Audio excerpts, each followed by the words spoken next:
Okay, I'm in the model extensions notebook, and just want to kind of finish up the simulation module by talking a little bit about modeling extensions. Inevitably, when you develop these kinds of models, you come up with ideas, how you might have designed it slightly better, or add extensions to it to give it more functionality. So I did two kind of modifications leading to Model 5 and Model 6. I just want to kind of, briefly discuss those and just peek at them a bit in the code. So the first one is more about redesign. So after, I was using Model 4 for running a bunch of scenarios, it kind of occurred to me, it might make more sense to move the get vaccinated and the run clinic functions inside the vaccine clinic class as methods. They're very specific to the class. It would, prevent me from having to pass the clinic object around more. It just logically seemed to make sense. So that's what I did in Model 5. So I'm just going to open up Vaccine Clinic Model 5, zoom a bit, and so I've got the code already folded. You'll notice, all the output processing is still separate. And that's another thing. We could create a class for output processing and kind of encapsulate some of these, the durations and the sim output and the summarized patient log as class methods of a new class. But for now, what I did is I moved, get vaccinated and then run clinic became run, and just moved those inside of the vaccine clinic object. So required very little, changes, just a bunch of, references to self and things like that. But the logic was the same. Likewise with the run, this was the one that's the full loop. And really, again, the major changes are just having to, before end was passed, and now we're inside the clinic, so we can get at the simulation environment through self. So that was one, just changing the structure of it because it just made more sense. And then the second one was more of an extension. We modeled patients in Clinic Model 4 with just a unique patient identifier. There was just a single type of patient. But what if we wanted to have multiple patient types? And maybe we wanted to be able to process them differently. Maybe they had different processing times. They had different needs. And we wanted to be able to compute performance measures by patient type.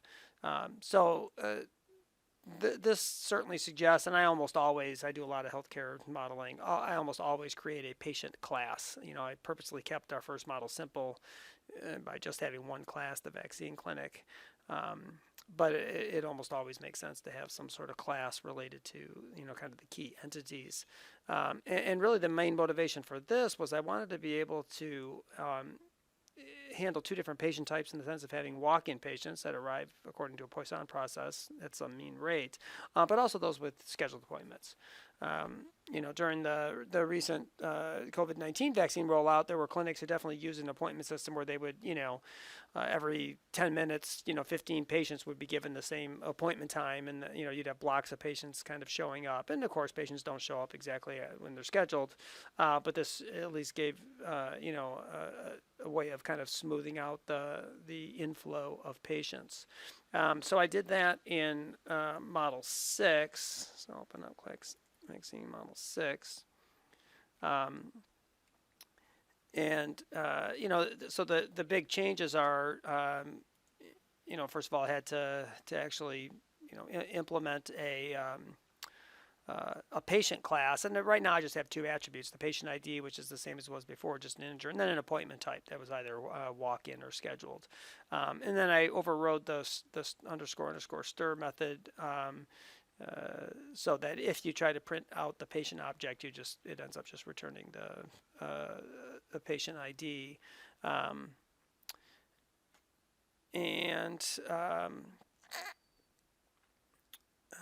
And then I've got a scheduled patient generator and a walk-in patient generator. So instead of having kind of one arrival loop, I've got two, and each of them were implemented with their own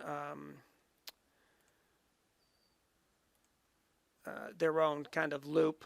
And so this is the one where I was doing this is the new one. This is the scheduled patients. And so there was a mean inter appointment time. So like every 10 minutes, and then how many appointments were scheduled per each appointment block. So that might be whatever, 15 appointments. And so at this point, they literally are showing up, exactly, at that time. I don't think, did I put a little noise on them? So I forget. No, it's just,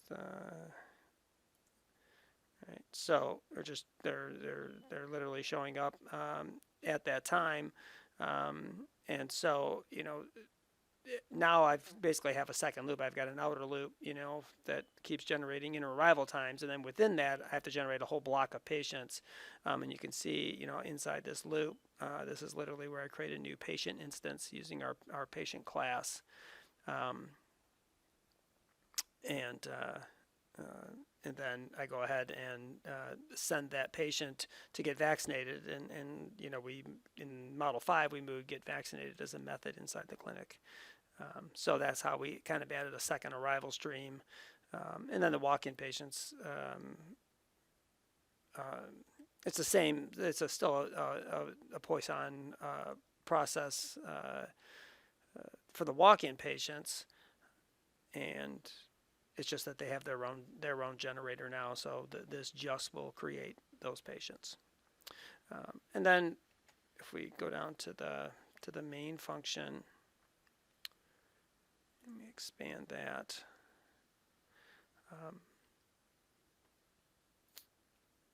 And so this looks exactly the same, right? We're calling the simulate function, and let's expand that, right? And that looks the same up to here, except now notice we've got two generators for generating the walk-in patients and the scheduled patients. So that's kind of the new thing. So it really wasn't very much work to add multiple patient types, and it definitely adds a whole level of flexibility to the model.